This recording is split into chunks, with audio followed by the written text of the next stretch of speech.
Untuk pertemuan ketujuh,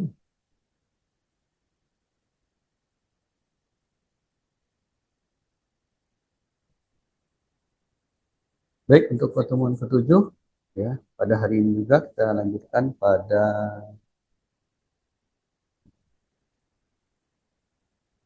pada pukul 8.53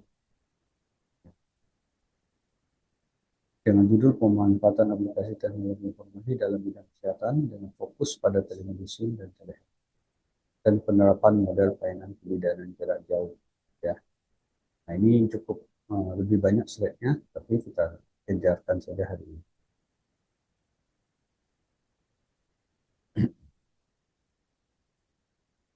Saya baca dulu absensinya. Yang hadir hari ini Anissa Khairianti, Elvi Suhria. Saya takutnya nanti tidak tercatat ya. Kemudian Fauziah, Esti Rahayu, Violeta, Wahyudini. Ya, baik, saya lanjut.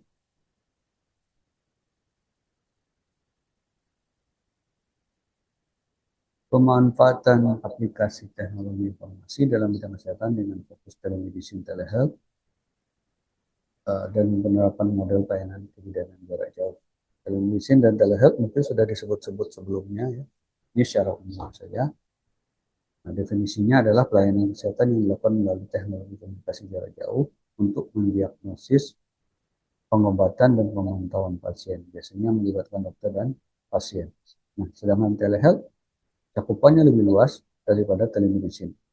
Meliputi layanan kesehatan, pendidikan kesehatan, dan kegiatan non-klinis seperti administrasi kesehatan. Jadi kalau untuk pengobatan itu telemedicine, kalau telehealth itu sifatnya lebih umum. Kemudian aplikasi telemedicine dan telehealth berguna untuk konsultasi daring, menghubungkan pasien dengan dokter melalui aplikasi seperti Halodoc, Klik Dokter, atau layanan dari rumah sakit tertentu. Fitur utamanya seperti obrolan, video call, dan resep-resep. Di Halodoc misalnya kita berkonsultasi satu penyakit nanti bisa diresepkan melalui telemedicine Halodoc. Nanti kita yang sendiri yang cari obat. Kemudian pemantauan kesehatan jarak jauh. Ya. Pemakaian perangkat wearable seperti smartwatch untuk memantau tekanan darah, detak jantung, atau kadar gula darah. Data dikirim ke sistem yang diakses oleh tenaga kesehatan dan pemantauan. Kemudian, untuk edukasi pasien dan masyarakat.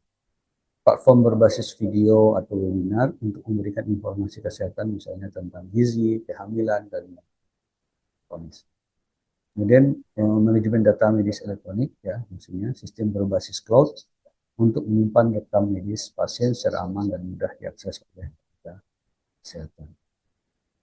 Nah, keuntungan dari telemedicine telehealth ini adalah meningkatkan akses ke layanan kesehatan di daerah terpencil, menghemat waktu dan biaya transportasi bagi pasien. Kalau RFE tadi adalah untuk rumah sakit, klinik, dan puskesmas, dan itu tidak bisa diakses oleh masyarakat umum. Hanya orang yang diberi izin. Tapi kalau telemedicine, telehealth itu ada ada kemungkinan dan diberikan kemungkinan untuk diakses oleh umum. Ya. Nah, penerapan model pelayanan kebidanan jarak jauh ini latar belakangnya adalah karena ada ibu hamil yang berada di daerah terpencil ya. Kemudian sering mengalami keterbatasan akses ke bidan atau fasilitas kesehatan. Dan mungkin sudah ada yang pernah bekerja di situ ya. Peningkatan kasus komplikasi akibat keterlambatan mendapatkan layanan medis. Jadi perlunya adalah adanya layanan jarak jauh. Kemudian model pelayanan kebidanan jarak jauh ini adalah konsultasi kehamilan online dan menyediakan layanan konsultasi melalui aplikasi seperti WhatsApp bisnis atau WhatsApp pribadi atau Zoom seperti ini atau aplikasi khusus kebidanan. Ya, adalah fokus pada edukasi kehamilan, tanda bahaya dan rencana persalinan.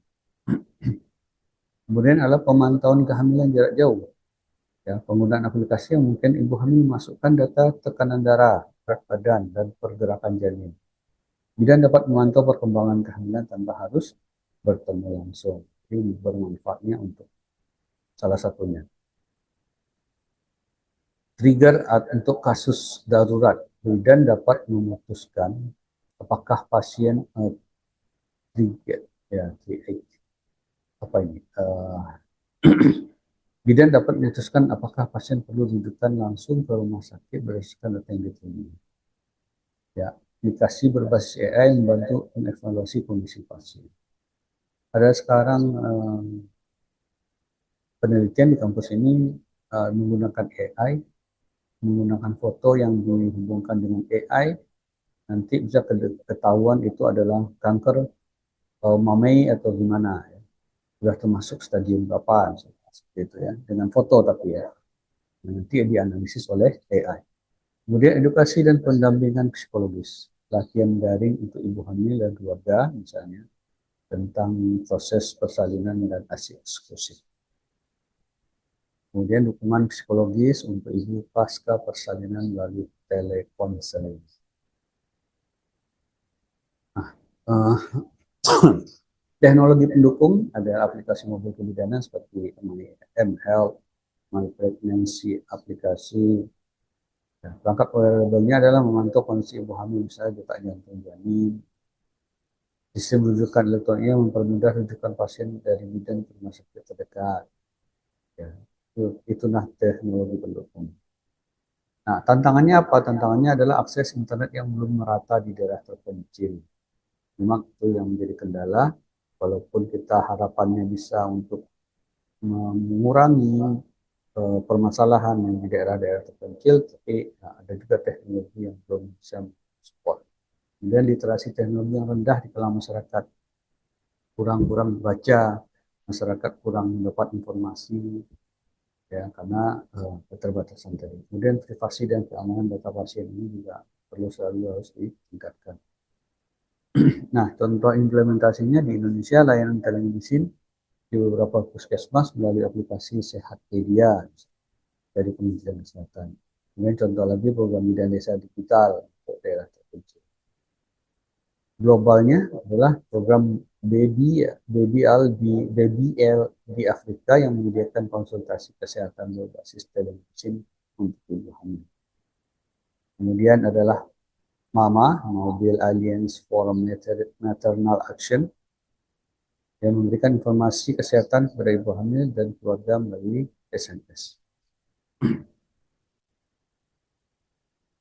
Kemudian yang berikutnya adalah deskripsi naratif, ya, pelayanan pemindahan jarak jauh, bentuk alurnya seperti ini. Model pelayanan pemindahan jarak jauh, ya nanti kita bisa lihat bagannya. Yang pertama adalah tahap identifikasi. Pada tahap awal, bidan mengidentifikasi ibu hamil yang membutuhkan layanan kebidanan jarak jauh. Biasanya ini dilakukan di wilayah dengan keterbatasan akses terhadap fasilitas kesehatan. Data ibu hamil dapat diperoleh melalui pendataan di posyandu, puskesmas, atau laporan desa. Prosesnya seperti data ibu hamil dimasukkan ke dalam aplikasi berbasis komunitas, kemudian dilakukan penilaian risiko dilakukan secara manual atau melalui algoritma aplikasi untuk menentukan tingkat urgensi. Kemudian pendaftaran ke sistem digital. Yang pertama tadi adalah tahap identifikasi, kemudian lanjut ke nomor 2-nya adalah pendaftaran ke sistem digital. Nanti bisa dilihat bagian. Setelah identifikasi ibu hamil, didaftarkan ke platform layanan kebidanan jarak jauh. Platform ini dapat berupa aplikasi kesehatan khusus atau sistem berbasis. Ya, ini proses ibu hamil menerima panduan penggunaan aplikasi. Data awal seperti usia, kehamilan, riwayat medis, dan kondisi kesehatan ini diinput ke sistem. Bidan memberikan jadwal konsultasi jarak jauh yang terakhir. Kemudian yang ketiga, pemantauan berkala. Selama kehamilan, pemantauan dilakukan secara berkala dengan bantuan teknologi. Ibu hamil melaporkan perkembangan melalui aplikasi, sementara bidan memberikan umpan balik. Ya. Kemudian edukasi dan konseling. Ya, selama melakukan bagan ini, di dalam bagan ini ada edukasi dan konseling. Edukasi dan konseling menjadi bagian penting dari pelayanan pendidikan jarak jauh. Dan memberikan informasi terkait kehamilan, persiapan persalinan dan perawatan pasca persalinan. Itu dengan melakukan webinar atau sesi daring ya dari kelompok-kelompok ibu hamil. Materi edukasi dikirim dalam bentuk video, misalnya grafis atau artikel. Dukungan emosional juga diberikan melalui sesi konseling jarak jauh untuk ibu yang mengalami stres atau kecemasan. Kemudian yang kelima, manajemen rujukan. Jika ditemukan tanda-tanda bahaya, ya, setelah melakukan itu, atau kondisi darurat, ibu hamil dirujuk ke fasilitas kesehatan terdekat. Sistem ini memanfaatkan teknologi untuk mempercepat proses. Semoga ini sudah berjalan. Contohnya adalah dengan proses kondisi pasien dikirim langsung ke rumah sakit melalui sistem rujukan elektronik. Sekarang JKN rujukan elektronik saya. Rumah sakit menerima notifikasi dan mempersiapkan ambulan atau transportasi lain diatur untuk membawa ibu ke paskes. Kemudian pendampingan pasca persalinan. Nah, ini langkah-langkahnya. Setelah persalinan, bidan tetap memantau persalinan ibu dan bayi melalui aplikasi. Dukungan menyusui dan perawatan bayi diberikan secara jarak jauh. Nah, contoh prosesnya, ibu mengisi laporan kondisi kesehatan pasca dia melahirkan setiap minggu. Kemudian bidan memberikan konsultasi terkait. Ya. Kemudian jika ditemukan masalah, ibu dirujuk untuk pemeriksaan. Nah, ini bagian identifikasi. Ya, yang tadi yang pertama, yang kedua pendaftaran ke sistem digital, yang ketiga pemantauan. Ya. Nah, dia sambil diberikan edukasi dan konseling, kemudian menunjukkan kalau seandainya dia perlu dirujuk langsung. Kalau enggak, dia lakukan manajemen konseling. Kemudian terakhir setelah persalinan, tadi dia melakukan juga pendampingan. Itu. Baik, dengan bagan ini, model pelayanan kebidanan jarak jauh ini berakhir juga sudah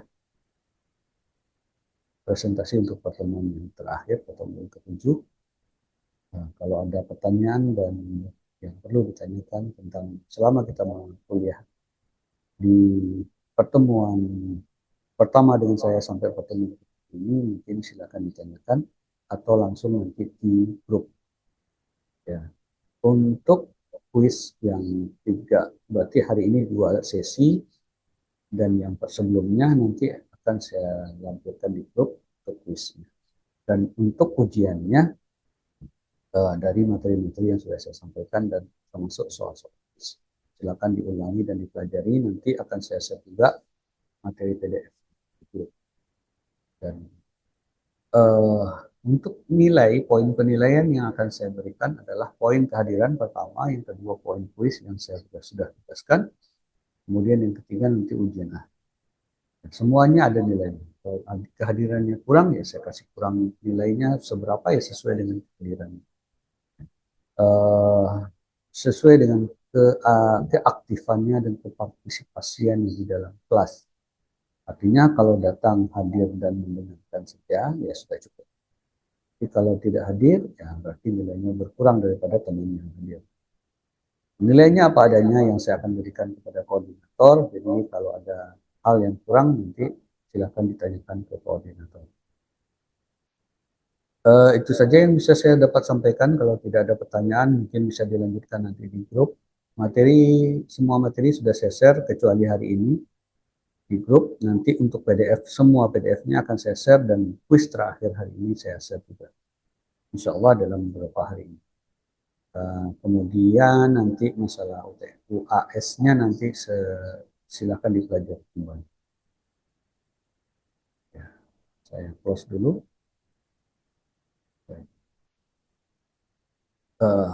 Saya ulangi lagi, saya baca lagi ya. Yang hadir hari ini adalah Anissa Khairianti, Elvis Suhria, Fauziah, Esti Rahayu, Santi, Violeta, kemudian Wahyudini. Terima kasih atas kehadirannya. Mohon maaf atas segala kekurangannya selama mata kuliah saya. Wabillahi taufiq wal hidayah. Saya akhiri. Assalamualaikum warahmatullahi wabarakatuh.